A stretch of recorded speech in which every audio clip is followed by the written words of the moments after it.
अज़ान की इब्तिदा कैसे हुई? जब हुज़ूर पाक सल्लल्लाहु अलैहि वसल्लम हिजरत फरमा कर मदीना मुनव्वरा तशरीफ़ लाए तो इब्तिदा में यानी शुरू के ज़माने में नमाज के लिए लोग अंदाज़े से मस्जिद में हाजिर होते थे, यानी वक्त का अंदाज़ा लगाते थे, ज़ोहर है, असर है, मगरिब है, इशा है, फजर है, तो इसी अंदाजे से लोग मस्जिद में हाजिर हुआ करते थे। और इसके लिए कोई ऐलान नहीं किया जाता था, जैसे कि आज लाउड स्पीकर पे ऐलान अज़ान होता है, उस वक्त ये सब मामला नहीं था। इस सूरत हाल में बाज़ मरतबा काफ़ी इंतज़ार की जहमत भी उठानी पड़ती थी, इसलिए एक दिन सहाबा में ये गुफ्तगू चली, आपस में बात हो रही थी सहाबा कराम के जमात में कि नमाज के वक्त के लिए कोई अलामत मुकर्रर होनी चाहिए, यानी नमाज के लिए कोई इंतज़ाम किया जाए।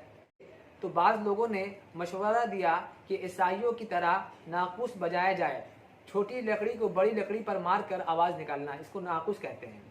बाज़ ने मशवरा दिया कि यहूदियों की तरह सिंग बजाया जाए, बाज़ ने आग जलाने का मशवरा दिया, और हज़रत उमर रज़ियल्लाहु ताला ने यह राय दी कि जब वक्त हो जाए तो किसी आदमी को नमाज का ऐलान करने के लिए आबादी में भेज दिया जाए। चुनांचा हज़रत बिलाल रज़ियल्लाहु ताला अन्हु को इस काम पर लगा दिया गया कि आप जो है आबादी में जा करके ऐलान कर दिया कीजिएगा कि नमाज का वक्त हो चुका है।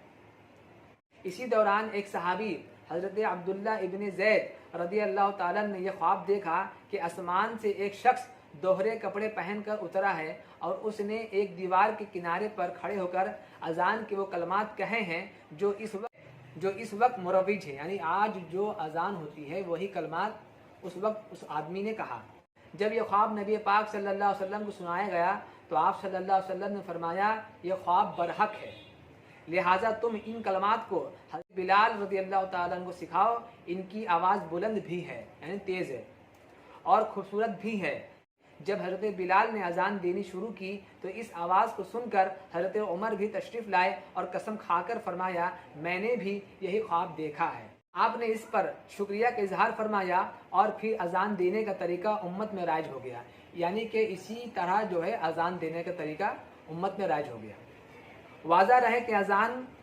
की इब्तिदा का मज़कूरा वाक़या 1 हिजरी में पेश आया है, यानी कि 1 हिजरी में ये वाक़या पेश आया है।